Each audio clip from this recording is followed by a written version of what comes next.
तो चलिए शुरू करते हैं। ফাইনালি চলে আসলাম এবারে এক্সপোতে। তো দেখা যাক ভেতরে এবার কি কি নতুন এসছে। ভেতরে ঢুকেই সাহেবকে পাঠিয়ে দিয়েছিলাম টিকিট কাটতে, ও দুটো টিকিট কেটে নিয়েছে আমার। এবার চলো ভেতরের দিকে যাওয়া যাক।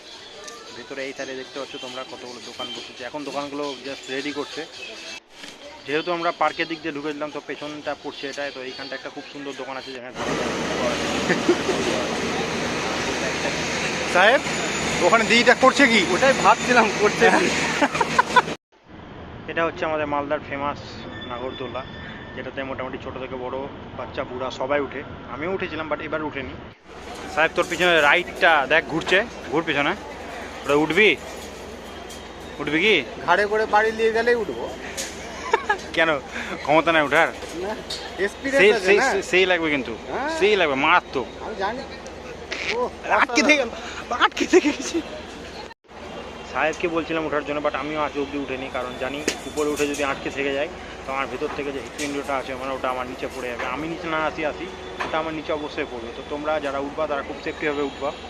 দোকানে আছে নাই কিন্তু আছে। এটা হচ্ছে সেই লোকনাথ বাবা, যে লোকনাথ বাবা পূজা করে মানে এক্সপো যখন চলে তখন বৃষ্টি বন্ধ হয়ে যায়।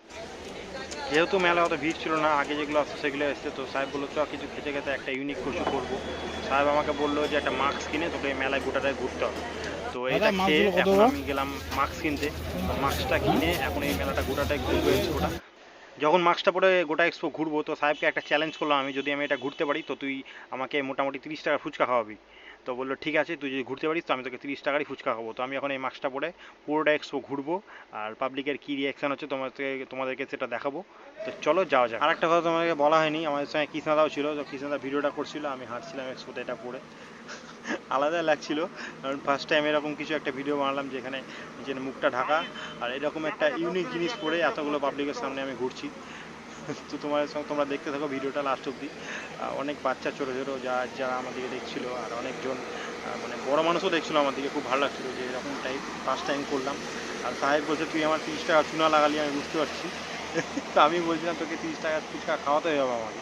তো চলো পুরো মেলাটা এভাবে ঘোরা যাক, আর কী কী এসছে এক্সপোতে সেগুলো তোমাদেরকে দেখিয়ে দিচ্ছি, তোমরা দেখে নাও। আর যারা এখন এক্সপো যাওনি তো অবশ্যই আসো, আশা করি খুব ভালো লাগবে, এনজয় করবা। আর অনেক কিছু খাবারের দোকান এসছে যেগুলো তোমরা ট্রাই করতে পারো। তো আমি যেহেতু অনেকগুলো ট্রাই করেছি সেগুলো ভিডিও দেখাইনি, আর শুধু এক্সপোটাই পুরোটাই ঘুরেছি। আর একদিন যাবো, যেদিন গিয়ে রাইডগুলো ট্রাই করবো সেটাও তোমাদের সঙ্গে শেয়ার করবো।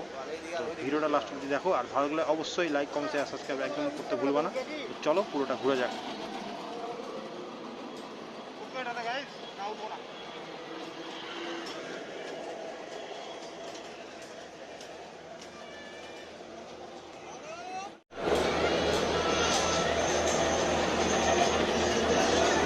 দাদার কাছে এখন যাবো, ঠিক আছে? দাদা মনে মোবাইল ঘাটছে, বুঝতে পারলা?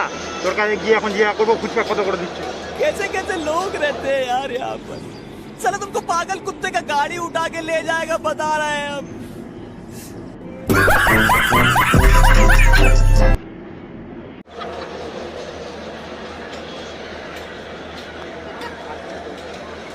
बड़ा हरामी हो बेटा।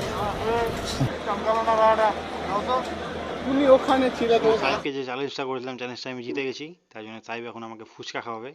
তো চলো আজকে ফুচকাটা খেয়ে ভিডিওটা কেমন লাগলো অবশ্যই কমেন্ট বক্সে জানিয়ে দিও। আর যারা এখন এক্সপো আসেনি তারা অবশ্যই আসো, আর ঘুরে যাও একদম ভালো করে। তো গাইস পুরোটা এক্সপো ঘুরে যেরকম কিছু আছে মানে কি বলবো, অতটা ভিড় নেই, পুরোটা ফাঁকা। তো বেরিয়ে গেলাম, তো দেখা হচ্ছে নেক্সট ভিডিওতে। টাটা।